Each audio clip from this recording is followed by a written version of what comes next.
राजनीति में चुनाव लड़ने से ज्यादा लड़ाने वाले की चर्चा होती है और कई बार राजनीति में ऐसी भी चर्चाएं होती कि चुनाव लड़ो भी नहीं, लड़ाओ भी नहीं, फिर भी चर्चा में रहो। हमारे साथ हैं रघुराज प्रताप सिंह उर्फ राजा भैया जी, जो कुंडा से एमएलए हैं, जनसत्ता दल के नेता हैं। इस समय सर आप चर्चा में सिर्फ इसलिए हैं कि ना चुनाव लड़ रहे हैं ना लड़ा रहे हैं, फिर भी चर्चा में। स्वागत नीरज जी आपका कुंडा में। बिल्कुल सही कहा आपने, और चर्चा में आप लोगों के कारण बने हुए हैं। बाकी चुनाव ना हम लड़ रहे हैं, ना हमारा दल लड़ रहा है, और न ही किसी को समर्थन। ये निर्णय क्यों लिया आपने ऐसा कि मतलब राजनीति में रह के चुनाव लड़ना ना लड़ना, ये तो बड़ा अद्भुत निर्णय है। आमतौर में ऐसा निर्णय होता नहीं है। आपने ठीक कहा, और इसका कारण ये है कि बहुत दिनों से समर्थकों का, कार्यकर्ताओं का ये प्रश्न था, ये सवाल था कि हम लोग इस चुनाव में क्या करें। 2019 में 6 महीने हुए थे पार्टी का गठन किए हुए, हम लोग पार्लियामेंट का इलेक्शन यहाँ से लड़े और कुंडा और बाबागंज दोनों विधानसभाओं में हमने जीत हासिल करी, लेकिन चुनाव नहीं जीते। अब ये गठबंधन का दौर है, सारे दल किसी न किसी से गठबंधन में है। आप जानते हैं हमारा किसी से गठबंधन नहीं हुआ, तो इस पे हम लोगों ने निर्णय लिया कि जनसत्ता दल से कोई प्रत्याशी नहीं लड़ेगा, चुनाव हम नहीं लड़ेंगे। अब जब गठबंधन नहीं है तो किसी का प्रचार भी नहीं कर सकते हैं। क्या करना चाहिए, जिसकी जहां इच्छा हो, जहां मतदान करना चाहे वो करें। माननीय गृह मंत्री जी से हमारी भेंट हुई थी। हाँ। वो यहाँ के नामांकन के बाद हुई। वो भेंट वार्ता हमारे लिए बहुत यादगार है, और बहुत अपनत्व दिया उन्होंने, बहुत सम्मान किया। हाँ। और बड़ी ही यादगार मुलाकात रही, और ये हम पूरी ईमानदारी से कह रहे हैं आपसे। क्या बातें हुई? कुछ बातें जो बंद कमरे में हैं उसको रहने दीजिए, अच्छी बातें हुई। बैकडोर चैनल के जरिए आपने समाजवादी पार्टी के कैंडिडेट्स का समर्थन कर दिया है, चाहे वो कौशाम्बी में हो, चाहे वो इलाहाबाद में हो, प्रतापगढ़ में भी इनफैक्ट आपने समाजवादी पार्टी के कैंडिडेट को अपने लोगों से कहा कि उनको उनकी मदद करिए। अच्छा नीरज जी, हमारे स्वभाव में नहीं है। अगर हमने मंच से कह दिया है हाँ। कि हमने फ्री छोड़ दिया है तो हमने फ्री छोड़ दिया है, और हमारे ही कई पदाधिकारी ऐसे हैं, उसमें से बहुत से ऐसे जो भाजपा का प्रचार कर रहे हैं आज, और बहुत से ऐसे हैं जो सपा का प्रचार कर रहे हैं। तो अगर ऐसा होता या ऐसा कहा होता तो जो लोग भाजपा का प्रचार कर रहे हैं वो न कर रहे होते। हमेशा ये देखा गया कि जब भी जिसकी सरकार रहती है राज्य में, हमेशा झुकाव आपका उधर रहता है। चाहे वो राज्यसभा का चुनाव हो, आपने भारतीय जनता पार्टी का समर्थन किया, उससे पहले के चुनाव में भी भारतीय जनता पार्टी का आपने समर्थन किया, लेकिन समाजवादी पार्टी की जब सरकार थी तो आप लगातार समाजवादी पार्टी के साथ रहे। देखिए, हम आपको बताते हैं कि राज्यसभा के चुनाव में 2018 की बात है, उस समय बसपा के साथ गठबंधन हुआ था। आपको याद होगा, और सभी जो दर्शक हैं उनको भी पता होगा, पोटा का वो दौर, और बसपा से हमारा विरोध है। तो जब सपा और बसपा का गठबंधन हुआ, इस बात का हमने विरोध किया। 2018 की बात है, और उस समय राज्यसभा का चुनाव होना था, तो भाजपा के संगठन के कुछ बड़े लोग वो मिलने आए, माननीय मुख्यमंत्री जी ने बुलाया और उन्होंने वोट मांगा राज्यसभा के लिए। राज्यसभा का वोट में भी आप देखते होंगे कि लोग अपनी शर्तें पहले रखते हैं, अपनी मांग पहले रखते हैं, और ये द्विवार्षिक चुनाव है, हर 2 वर्ष पे होता है, राज्यसभा का भी, विधान परिषद का भी।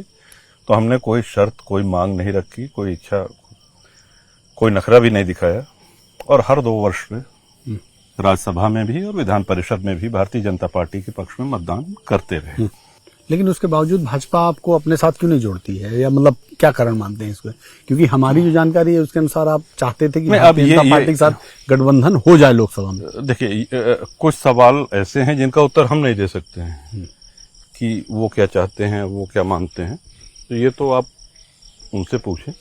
अभी जो स्थिति है वो ये है कि जनसत्ता दल का किसी से गठबंधन नहीं है, और ना हम कोई प्रत्याशी लड़ा रहे हैं। तो हमने बहुत सोच समझ के निर्णय लिया है, और सभी लोगों की राय के बाद निर्णय लिया है, अपने को इस लोकसभा के चुनाव से अलग कर लिया। जो हमारे समर्थक हैं उनको हमने वो अपनी इच्छा अनुसार जिसका चाहे कर दिया, जिसका चाहे प्रचार करें। आपके कई ब्लॉक प्रमुख हैं जो आपके समर्थक हैं, हाँ, वो लगातार समाजवादी पार्टी के कैंडिडेट के साथ घूम रहे हैं। तो ये कहा जा रहा है कि आपने समाजवादी पार्टी का इंटरनल, बहुत से ऐसे जो भाजपा के साथ घूम रहे हैं उनका भी नाम लेते लेकिन मुश्किल तो आपके सामने भी है। कोई मुश्किल नहीं।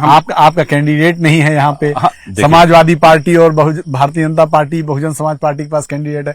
आप खुद यहाँ के वोटर हैं, तो आपका भी तो वोट है। बिल्कुल हमारा वोट है, और हमारा वोट अभी तक तो किसी प्रत्याशी ने मांगा नहीं है। और इस पे भी हम सोच रहे थे कि हमारे कहने पे हमारे समर्थकों ने गत कई वर्षों से वोट दिया है। अब हर ब्लॉक से कुछ लोगों को बुला करके उनसे हम ये पूछेंगे कि ये बताइए हम किसको वोट दें, जहां वो कहेंगे उसी को वोट दे देंगे। रघुराज जी, अब हमेशा आपकी जो छवि है, हम लोग दिल्ली में या देश के दूसरे हिस्सों में जाते हैं तो सब लोग ये कहते हैं अच्छा वो कुंडा का गुंडा राजा भैया, और कहते हैं कि एक तालाब है उसमें मगरमच्छ। हम जानते थे आप मगरमच्छ वाली बात हाँ, पूछेंगे। उसमें लोगों को फिकवा देते हैं, मरवा देते हैं। हम फिर क्या है सच्चाई? उसी बात पे आ रहे हैं। पहली बात तो हम इससे सहमत नहीं है कि कोई कुंडा का गुंडा या इस तरह का। नहीं, बहुत सारे राजनेताओं ने मंच से ये बात कही। नहीं, बहुत सारे ने नहीं कही, और वो जिन्होंने कही उन्होंने खेद भी व्यक्त किया बाद में। हाँ। ये भी बात बहुत बड़े, सच्चाई क्या है? वो बहुत बड़े नेता थे। हाँ। और इसके बाद हम उनसे संपर्क करने गए। हाँ। तो उन्होंने इस पे खेद भी व्यक्त किया। स्वर्गीय कल्याण सिंह जी ने ये कहा कि गुंडा विहीन कुंडा करो भुज उठाए प्रणकीन, ऐसा उन्होंने कहा। हमको बड़ा बुरा लगा। नाम उन्होंने नहीं लिया था, लेकिन वो स्वाभाविक था कि वो उन्होंने हमारे लिए ऐसा कहा। चुनाव हुआ, चुनाव जीते, और हम सीधे पहुंचे कल्याण सिंह जी के यहाँ। तो हमने कहा बाबूजी आप इतने दिन से हमको जानते हैं, ये आपने कैसे कहा हमारे लिए? तो हंसे, कहने ने पहले विजय की शुभकामना, और लो पहले मिठाई खाओ। हम कहे मिठाई बाद में खाएंगे, आप बताइए आपने कहा क्यों ऐसा? कहने मुझको खेद है। और उनका बड़प्पन था कि उन्होंने ये माना, खेद व्यक्त किया, मिठाई खिलाया, आशीर्वाद दिया। दूसरी बात, ये हमारा 7वां टर्म है विधानसभा में। एक लंबी अवधि 31 वर्ष से अधिक हो गए हैं उत्तर प्रदेश की विधानसभा में। तो अगर जन समस्या का समाधान न कर रहे होते, जन सुलभ न होते, विकास कार्य न कर रहे होते, तो जनता का ये आशीर्वाद न मिल रहा होता। बहुत बड़े सौभाग्यशाली अपने आप को मानते हैं, और स्वयं नहीं, बगल की विधानसभा भी जीतते हैं। रघुराज जी, आप चूंकि राजनीतिक व्यक्ति का हर कोई ना कोई वो होता है जी, राजनीति में आप किस नेता को पसंद करते हैं? क्योंकि बहुत सारे लोगों को कहा जाता है तो कोई नरेंद्र मोदी जी को पसंद करता है। नरेंद्र मोदी जी के बारे में आपका क्या आकलन है? बहुत ही प्रशंसनीय, यशस्वी, और बहुत से निर्णय उनके ऐसे रहे जो केवल वही ले सकते थे। आप अमित शाह जी से मिलकर आए, तो अमित शाह जी से मिलकर आपका कैसा अनुभव लगा? हम देखिए, बहुत से ऐसे निर्णय हैं जो अपने विल पावर से इन लोगों ने लिए हैं, जो कि सराहनीय है। लेकिन आपने ये पूछा सवाल, तो चंद्रशेखर जी। तो अमित शाह जी से जब मिले आप जी, तो कैसा आपका? बहुत अच्छा लगा। बड़ा सम्मान किया उन्होंने, और बहुत ही अच्छी वार्ता रही। लेकिन देखिए, फिर वही आ जाता है ना कि हम एक राजनीतिक दल हैं, गठबंधन अभी हमारे साथ हुआ नहीं है। तो सपा से गठबंधन की भी कुछ बातचीत नहीं? कोई बात नहीं किसी से, कोई बातचीत नहीं। मतलब स्पष्ट था कि कोई बातचीत नहीं। किसी भी दल से गठबंधन होगा तभी चुनाव लड़ेंगे? नहीं, देखिए, हमने पहले भी कहा कि ये गठबंधन का दौर है। आज जितने भी राजनीतिक दल हैं उत्तर प्रदेश में, या ये कहिए कि देश में, एक भारतीय राजनीति में आज दो धुरी हैं। एक तरफ एनडीए है और एक तरफ इंडी गठबंधन है। आप उत्तर प्रदेश की विधानसभा भी देख लें, तो उसमें जनसत्ता दल ही एकमात्र ऐसा दल है जो बगैर किसी दल के गठबंधन के जीता हुआ है। किसी जो है अलायंस में नहीं। हाँ, बाकी कांग्रेस के भी अलायंस हुए, बाकी समाजवादी पार्टी के भी अलायंस हुए, बीजेपी के भी अलायंस हुए। तो गठबंधन का ये दौर है। धन्यवाद सर, हमसे बहुत बहुत धन्यवाद। आपने बहुत लंबी चौड़ी बातचीत की।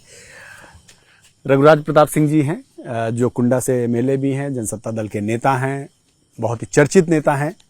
बहुत सारे मुद्दों पर हमसे उन्होंने बात की, खुलकर उन्होंने बात की, और उनका मानना है कि उन्होंने कार्यकर्ताओं के साथ जब एक बार निर्णय ले लिया कि वो किसी दल के साथ नहीं जाएंगे, तो वो इस निर्णय पर कायम है। कैमरामैन निखिल रस्तोगी के साथ नीरज पांडे, एबीपी न्यूज, कुंडा।